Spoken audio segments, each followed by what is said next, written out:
En Iran, depuis plus de 2 ans, des milliers de filles prennent la pose cheveux au vent.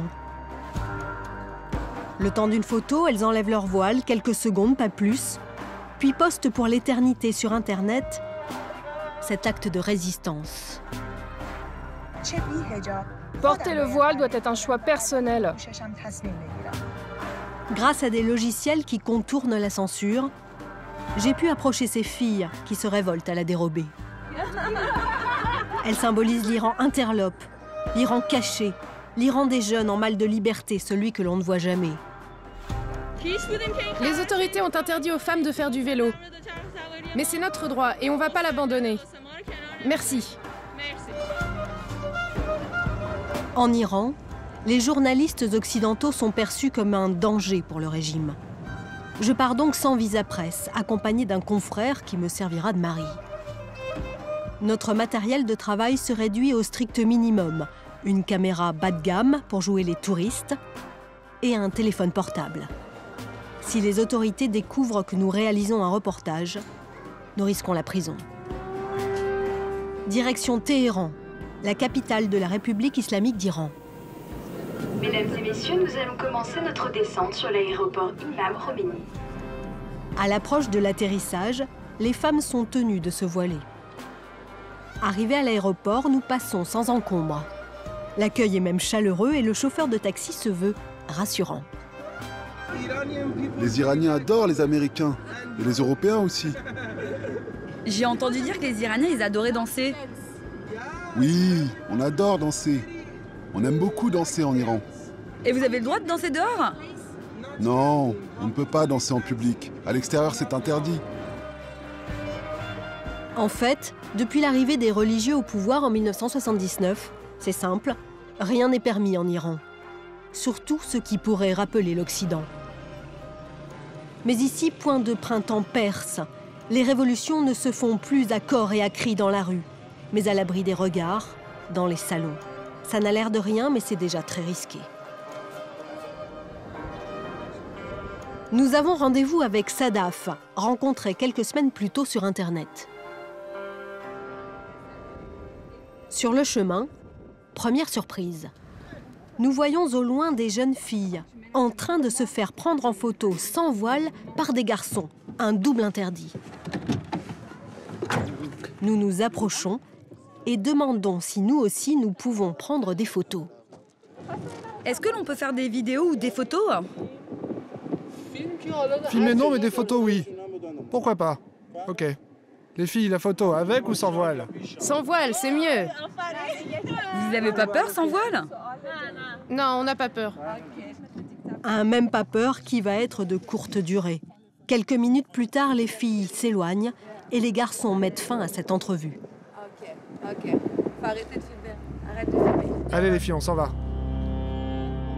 Cette rencontre, très furtive, est révélatrice de l'ambiance qui règne dans cette ville.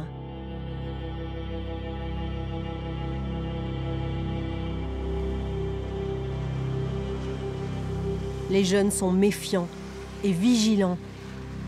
Pour gagner leur confiance, mieux vaut être recommandé et avoir pris du temps sur Internet avant de les voir. C'est ce que nous avions fait avec Sadaf. Alors, quand nous arrivons chez elle, c'est comme si nous arrivions chez une vieille copine. Une bise au chien, puis à la maman. L'accueil nous met tout de suite à l'aise. Ravie de vous rencontrer. À l'aise, mais ne l'oublions pas, nous ne sommes pas dans un pays libre. Nous posons donc la caméra en attendant que les sœurs de Sadaf acceptent notre présence. On peut filmer, ça vous dérange pas? C'est bon? Tu peux tourner, on cachera les... D'accord. Un moment de complicité entre filles va définitivement détendre l'atmosphère. Ce soir, nous serons même invités à rester à la fête organisée par Sadaf. Vous, les Iraniennes, vous aimez bien le maquillage. Ça pose un problème si vous sortez maquillée? La police, ça peut vous dire quelque chose? Oui. Oui, ils peuvent nous emmener en prison. Si on porte quelque chose de trop voyant, comme par exemple beaucoup de maquillage, ils peuvent nous emmener en prison.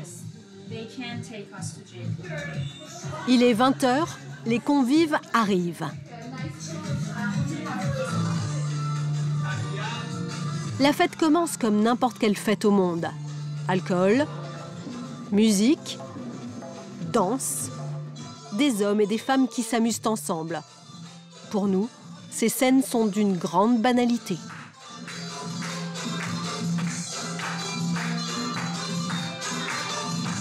Sauf qu'ici, vous ne risquez pas qu'une simple amende pour tapage nocturne. Ce que risquent les Iraniens, c'est de voir débarquer dans leur appartement des oiseaux de mauvais augure. Ils s'appellent les Bassidji. Ils sont habillés de noir et vous tombent dessus comme des corbeaux. Cette milice religieuse d'hommes et de femmes au service des mollahs applique la loi islamique sous sa forme la plus radicale. Ils peuvent embarquer les fêtards dans les geôles du régime. À noter, ce n'est pas rien, il serait 4 millions en Iran pour 77 millions d'habitants. De quoi être interpellé assez souvent.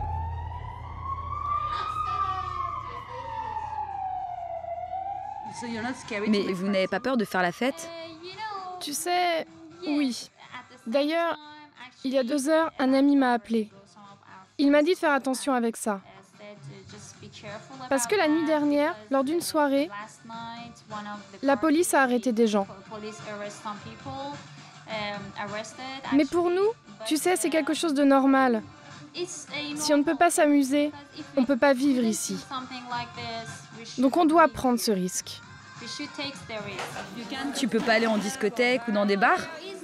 Non, il n'y en a pas ici. Alors comme il faut que l'on se défoule, tous les mois environ, on fait une soirée comme cela. On trouve quelque chose à boire, de l'alcool, et c'est parti.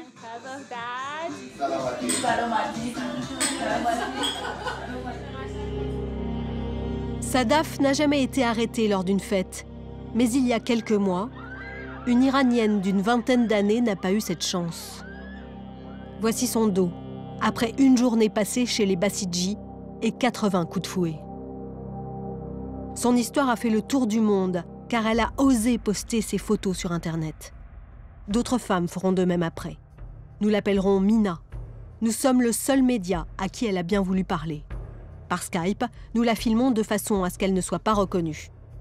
Le premier coup de fouet que j'ai reçu, je me suis levée instinctivement et j'ai crié. J'ai pleuré, je lui ai dit « s'il vous plaît, allez-y plus doucement ». La plus âgée m'a dit « assieds-toi, tu aurais dû penser aux conséquences lorsque tu buvais avec des garçons ». Et elle a recommencé à fouetter. Une autre femme était en train de compter les coups de fouet. 1, 2, 3, jusqu'à 80. Cette douleur, je ne peux pas vous la décrire. Il n'y a que ceux qui l'ont vécu qui peuvent comprendre. La douleur physique a disparu, mais l'humiliation et le traumatisme sont restés. Je n'oublierai jamais ce moment. J'en fais encore des cauchemars la nuit. Malgré les risques, Téhéran est une fête, où les jeunes font tout pour ne pas étouffer sous les interdits. Sur le toit de l'immeuble de Sadaf, l'ami de la jeune femme fait griller du poulet au barbecue. Pas de quoi être fouetté. Mais juste à côté, un objet totalement interdit fait de lui un rebelle. Une parabole, autant dire une ouverture sur le monde.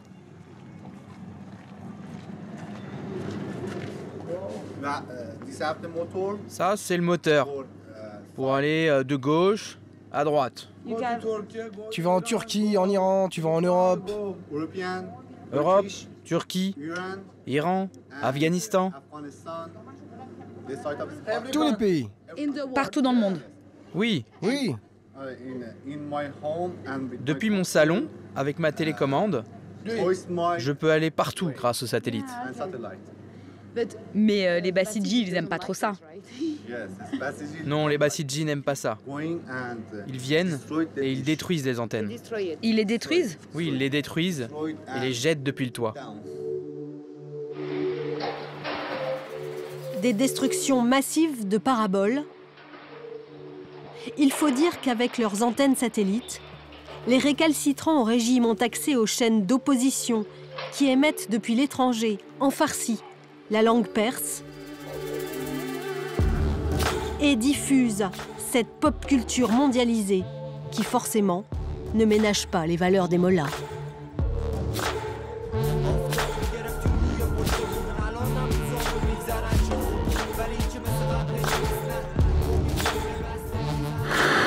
On est loin des chaînes officielles, pas vraiment poil à gratter. Des femmes couvertes de pied en cap, des montagnes enneigées, des bisounours version tchador. La télé iranienne n'offre qu'une vision parcellaire de la vie.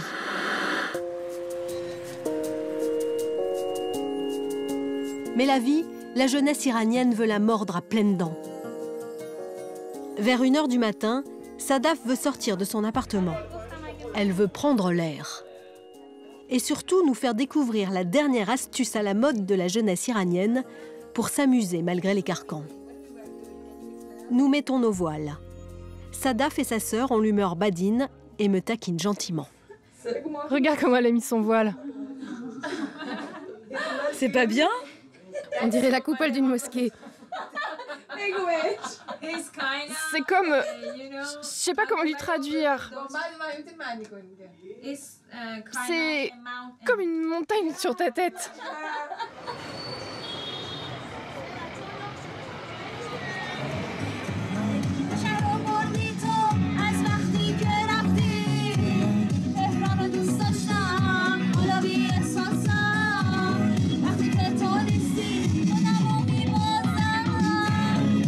Passons sur le fait que chanter à tue-tête pour les femmes est proscrit et que les Bassidji peuvent coffrer Sadaf pour cela.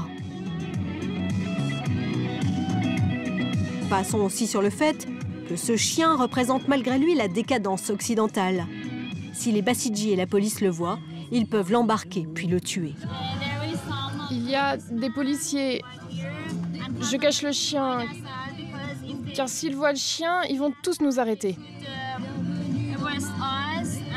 En plus, comme on a bu, ils vont nous emmener chez les Bassidji.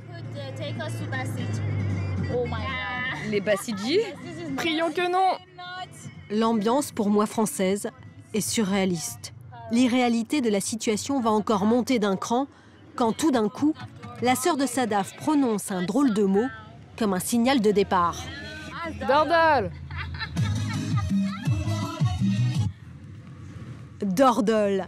Littéralement, cela veut dire tourner en rond. Depuis 2 ans, cela désigne aussi une façon de draguer. Attention, c'est furtif. Une voiture va arriver à nos côtés. Les jeunes gens sont censés s'envoyer à travers les fenêtres des petits papiers avec leur numéro de téléphone. C'est ça le dordol, la drague à l'iranienne. Pour des raisons de sécurité, nous ne levons pas la caméra de peur que ce soit un piège tendu par les Bassidji. Même si là, il semble plutôt que ce soit nos regards insistants qui effraient nos courtisans. Regarde les mecs! Ils ont peur! Je me prends au jeu. Ce dordol est un bon moment de rigolade. Mais lors de cette virée en voiture, une autre surprise va nous faire beaucoup moins rire. Nous tombons par hasard sur des jeunes en train de s'enivrer sur la voie publique. Outre le fait que ces garçons prennent un risque inouï, vous n'avez pas peur de la police? On s'est fait arrêter quelques fois, mais on s'en est tiré. Et vous n'avez pas peur d'aller en prison? Oui, on a peur, mais on fait attention. En parlant avec eux, nous nous apercevons que leur seul et unique loisir est de fabriquer ce mauvais alcool et de venir le boire ici.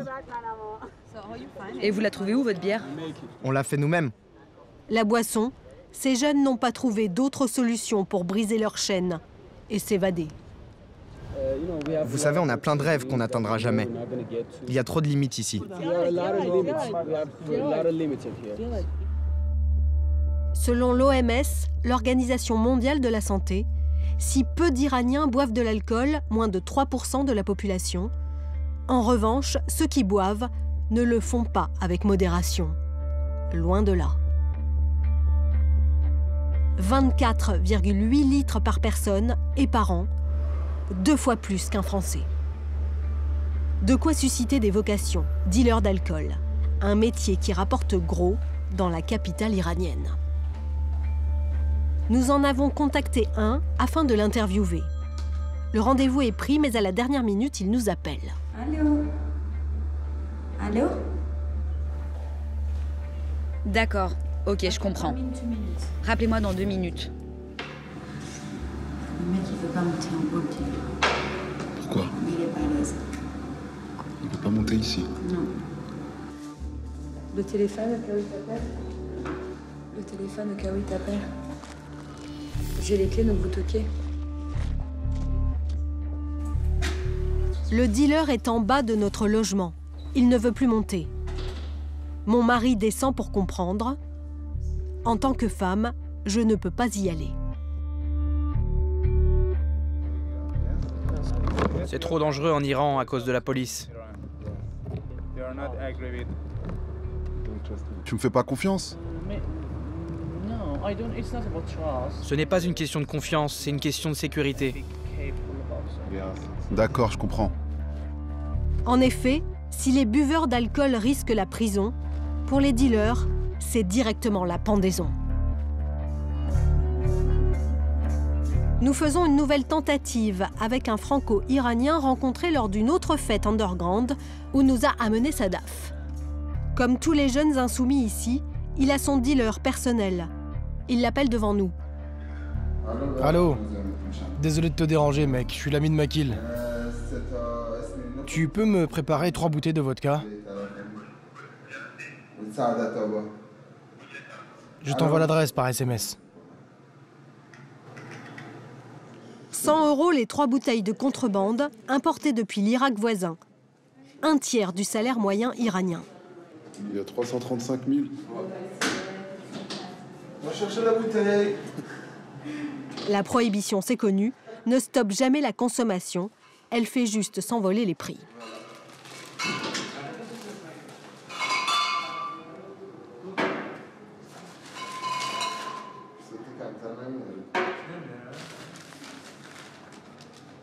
La différence entre boire à Paris et boire ici, pour toi, c'est quoi? Ici, il y a plus de sensations. Moi, après, j'ai été toujours dans le contrebande, ça m'amuse. Ça m'amuse d'être au contraire des lois. En France, c'est le shit, en Iran, c'est l'alcool. J'aime bien tout ce qui est illégal. Ça m'excite plus, on va dire. Finalement, on peut boire, on peut faire ce qu'on veut. On peut, mais on ne va pas se faire choper, c'est tout. Un petit cache-cache, ok, voilà. On va pas le dire comme ça. On va couper cette morceau.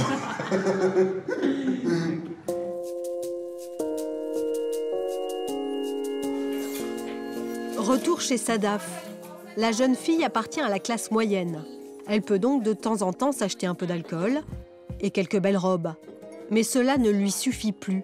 Sadaf étouffe. Mon plus grand rêve, c'est de quitter ce pays. Pourquoi tu veux quitter le pays? Parce qu'on a le droit de rien faire ici. Juste parce qu'on est des femmes.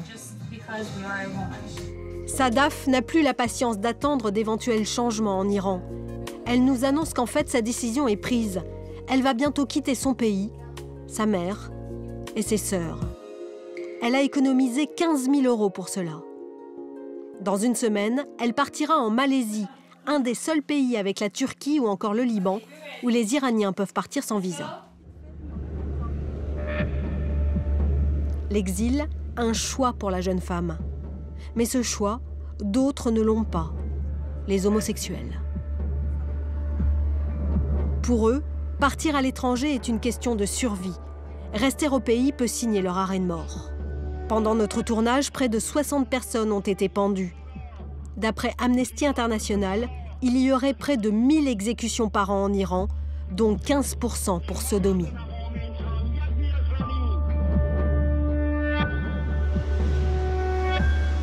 Ce qui n'avait pas empêché le président Mahmoud Ahmadinejad en 2007, lors d'un déplacement aux États-Unis, de nier l'existence de l'homosexualité dans son pays. En Iran, il n'y a pas d'homosexuels, comme dans votre pays. Je ne sais pas qui vous a dit ça, mais l'homosexualité n'existe pas en Iran. Pour rencontrer de jeunes gays, je suis passée par une association basée au Canada.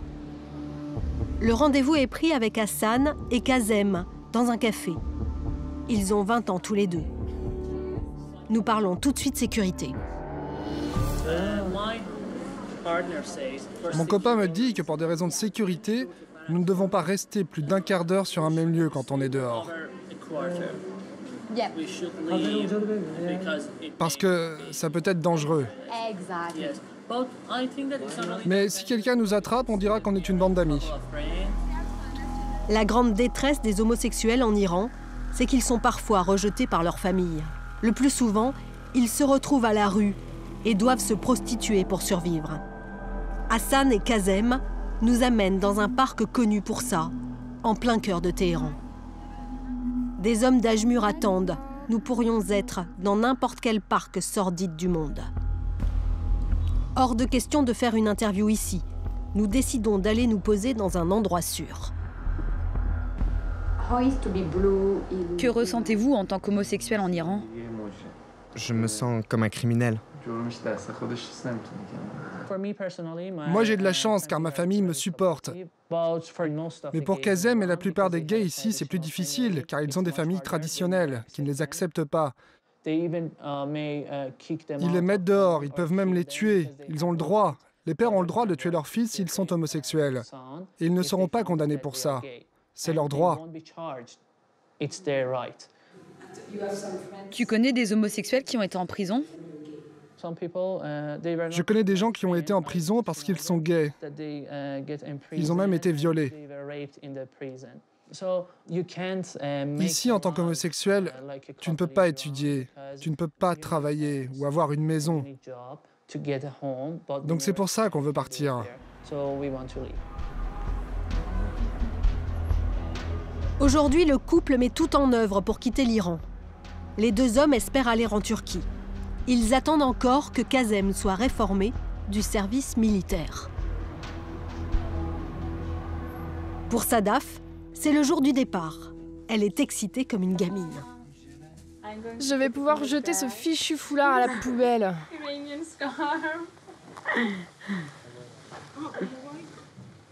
Et je vais pouvoir porter ça. Qu'est-ce que c'est? C'est une robe. Et je vais aller dans la rue avec.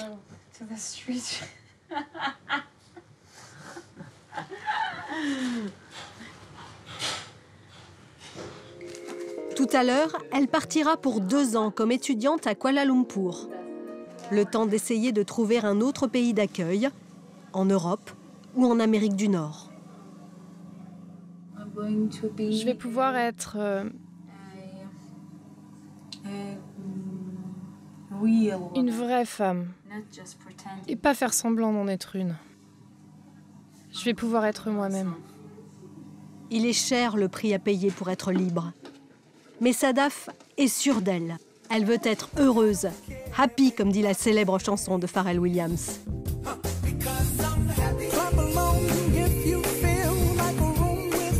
Une ritournelle reprise par des jeunes du monde entier. Même ceux de Téhéran avaient tourné leur propre clip en plein jour. Mais contrairement à la jeunesse de France, du Brésil ou encore du Japon, celle de l'Iran s'est brisée sur ces notes trop joyeuses aux yeux des religieux. Tous ces jeunes ont atterri derrière les barreaux. Et gare à eux, s'ils recommencent, ils auront droit à 91 coups de fouet et 1 an de prison.